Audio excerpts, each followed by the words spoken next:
Ha ha ha ha ha. Ha ha ha ha ha. Ikaw, kayo.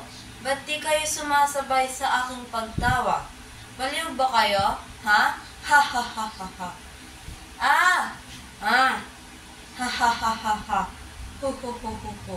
Watawat. Asa ng watawat ng Pilipinas? Ayun. Panatang makabayan. Iniibig ko ang Pilipinas. Aking lupang sinilangan. Tahanan ng aking lahi. Kinukupkup ako at tinutulungan. Pilipinong pumapanata sa harap ng bandila ay iniibig daw ang Pilipinas. Kalokohan! Hindi lahat! Ha ha ha ha ha.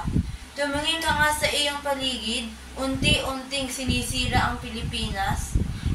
Sino pa nga bang sisira dito? Alangan naman taga-Afrika.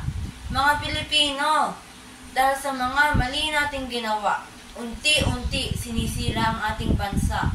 Korupsyon, pagkamalang yaman, pang-aabuso, paninira ng kalikasan, at marami pang iba.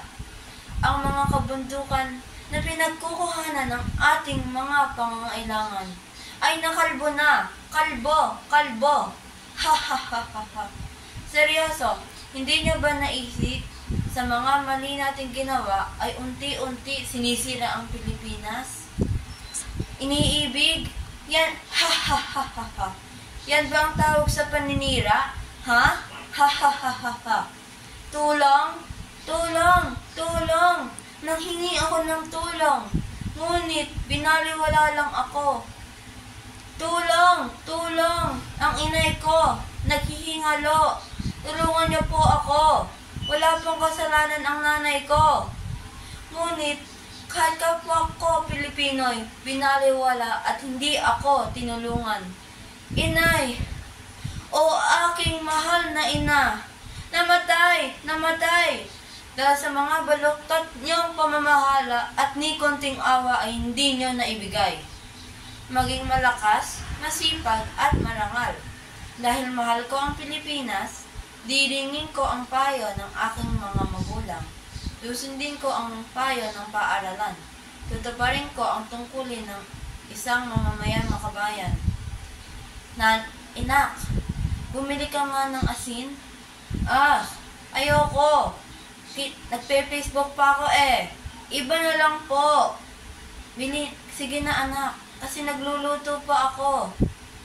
Kita mong busy din ako. Ha ha ha ha ha. Yan ba ang diringin ko ang payo sa aking mga magulang? Mga kabataan, nakalimutan niyo na ba ang pagsunod at pagrespeto sa mga nakakatanda? Lalong-lalo na sa mga magulang niyo? Oo, iba noon at ngayon. Mahiya ka sa magulang mo.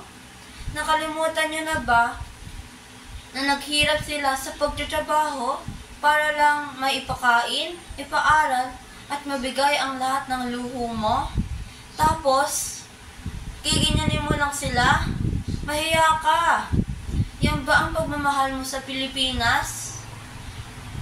Nangako kang susundin mo ang tuntunin ng iyong paaralan. Ngunit kahit pagrespeto sa iyong pamilya ay hindi mo masunod. Ha ha ha ha ha. Anong sagot yon?